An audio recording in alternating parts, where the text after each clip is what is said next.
Week 2 is done and in the books, and let's be clear, a win is a win, but let's talk about it.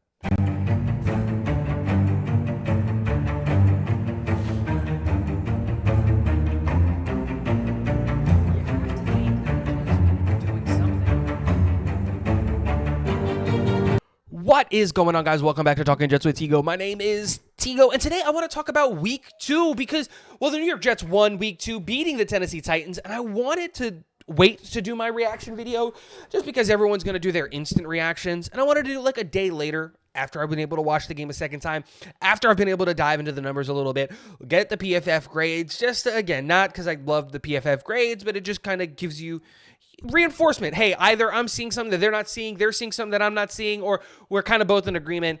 We'll have to see. But a lot to talk about because even though this is a win against the Tennessee Titans, it's not the win that I wanted. If we remember back to the video before the game that I made, I was talking about, look, the Tennessee Titans aren't a team that should really push the New York Jets, and yet they did. It came down to the last couple of seconds, and Will McDonald had to come in huge and create a pressure to throw Will Levis off and Tyler Boyd to get hit by Tony Adams and Brandon Eccles. And it was like the game was much closer than you wanted the game to be, just period. And that is the worrying thing.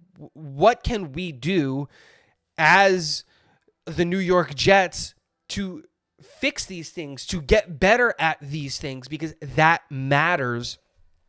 If we look at PFF and we look at the New York Jets defense as a whole, we're ranked 21 in the NFL after 2 weeks. And to be honest, I kind of get it. 2 weeks of subpar defensive performances just as a unit. We've had individual players come out and do exceptionally well, but overall, the defense has been incredibly lackluster. They haven't been able to stop the run. They haven't been able to create any pressure up until this week.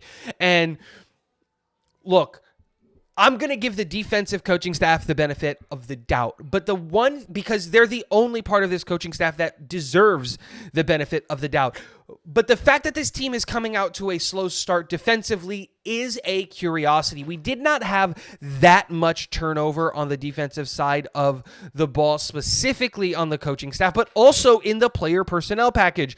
While the interior of the defensive line did have a massive overhaul in a ton of new players coming in, we were able to keep all of our coaches, which is a rarity in the NFL, especially with elite coaching units like the New York Jets defense has been the last 2 years. We went back-to-back years of top 3 defenses in the NFL, and to keep everybody is huge. But for then that defensive unit to struggle as much as it is now, that is the curiosity that's kind of on my brain right now. We need to figure it out. And the biggest thing that sucks is obviously injuries to some key players. I'm not sure if DJ Reed is expected to play on Thursday. I haven't really looked into that. I have no idea what's going on with CJ Mosley, if his toe injury is serious or not. And the reason I don't know about those two guys is because, one, the guys that came into play for those guys played exceptionally well in Jamie Sherwood and Brandon Eccles, two guys that I have been massive fans of for the New York Jets.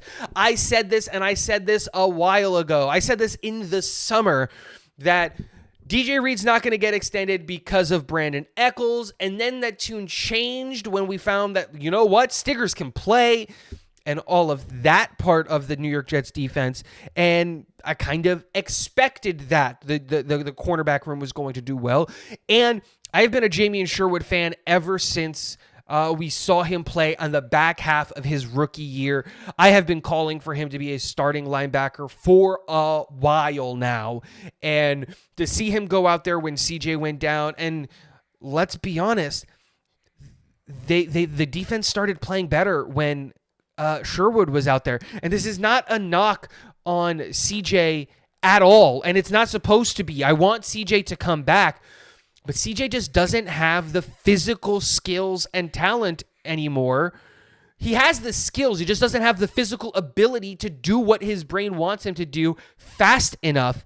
And well, Jamie Sherwood does. And the reality is that if DJ Reed's injury keeps being as bad as it is, we might have to see Michael Carter play outside. He did just get his extension. And if CJ comes back, I don't know how comfortable I would be, giving CJ Sherwood's job, because that's what it is now. It's Sherwood's job. I think he went out there and he just took CJ's job.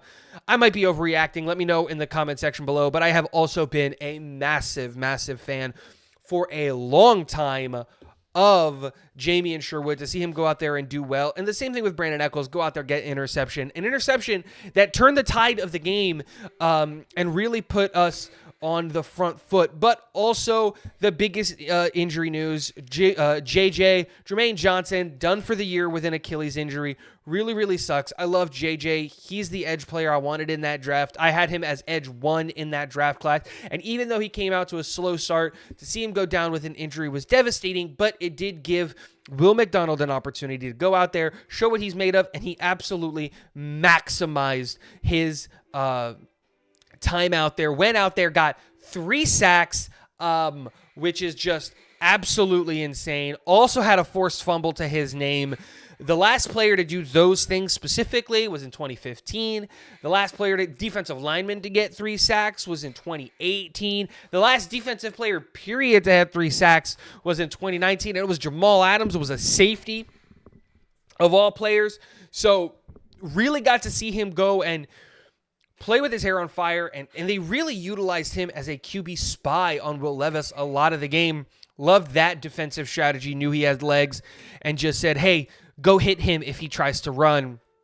But we got to get right defensively, and the good thing is we're playing New England, and that's a good way to do it. But we did see an improvement on offense. While minor improvements are coming, they are improvements. We're starting to see that this offensive line is starting to gel and play better. Week 1, the offensive line struggled. Week 2, offensive line still kind of wasn't great, but was better, was way better.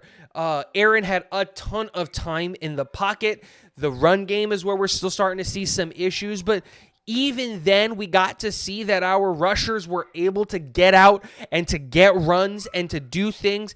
But I think that when you look at the yards per carry for Breece Hall and Braylon Allen, who both had 4.4 and 4.7 yards per carry, respectively, I think more of that is because they both broke off massive runs. Breece Hall with his 30-yard run and Braylon Allen with his 20-yard run that was the touchdown. But ultimately, we need to see better performances from our offensive line, specifically in the run game. And so, yeah, look, we got to see more of Mike Williams, and that was awesome. Malachi Corley was out there and got targeted a couple times. That was awesome. Garrett Wilson went out there, did Garrett Wilson things. And I think the biggest lesson that we learned is that Aaron Rodgers isn't the quarterback of the past. He doesn't have the mobility at all. His mobility is shot. But the part that matters, his brain and his arm, are still elite. He can go out there and he can sling it, and we have the offensive line that can protect him long enough. So we're getting there. Let me know what you guys think in the comment section below. The babies are super excited for Thursday Night Football and quick turnaround. We'll talk about the New England Patriots this week. Don't forget to hit the subscribe button on your way out. Hit the like button as well. Thanks for stopping by. My name is Tigo. This is Talking Jets with Tigo. Get out of here.